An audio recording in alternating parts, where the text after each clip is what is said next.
ఈసారైతే నూకాలమ్మకి బట్టలు పెట్టుకోలేకపోయాననమాట. సరేలే ఇంకా అమ్మ ఏం చేశారంటే, ఇంకా ఇంటికి రామ్మా నూకాలమ్మకి ఇలా ధూపం వేసేసి వెళ్ళు అని చెప్తే, ఇంకా అలాగనేసి వచ్చాననమాట. ఇంక అమ్మ దగ్గర.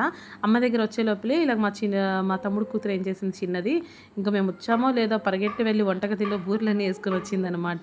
ఇంకా లోపలొచ్చేసరికి అమ్మ అప్పుడే నైవేద్యాలన్నీ పెట్టేసి చాలా సేపు అయింది. మేము లేట్ అయిందనమాట వచ్చేసరికి. ఇంకా సాంబ్రాణిగన బొగ్గులు ఆరిపోయింది. ఇంకా సర్లే అనేసి అమ్మవారికి దండం పెట్టుకొని అయితే ఇంకా మేము వెళ్ళిపోయామన్నమాట. యాక్చువల్లీ అమ్మ ఉగాదికి గాను ఉండమనింది కానీ ఉగాదికి మేము ఈసారి ఇంట్లో ఉండట్లేదు. ఇంకా నెక్స్ట్ వీడియోలో వీలైతే చెప్తాను నేను ఎక్కడికి వెళ్ళాను ఏమి అనేసి. ఇంకా ఇప్పుడైతే ఇంకా నేను మిగతాది ఆ బూర్లు పెట్టేసి ఇంకా వేరే బూర్లు తీసుకొని వెళ్ళి అయితే అమ్మ ఇస్తున్నానమాట. ఇంకా మా మరదలైతే ఇంకా పిల్లలకి వాటికంతే మెహందీ వేస్తుంది.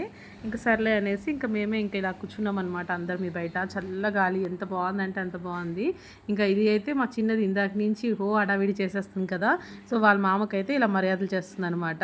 ఇంకా అంత లోపలికి దానికి బూర్ల పేటగానే ఇస్తే 2 తీసుకొని పోయి వాళ్ళ మామకి తీస్తుంది.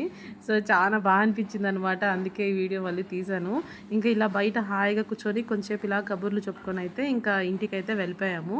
ఇంకా మీరు ఎలా చేశారు? మీ ఊర్లో నూకాలమ్మ జాతర ఎలా జరిగిందనేది కమెంట్ బాక్స్లో అయితే కమెంట్ చేసేయండి. Thank you for watching.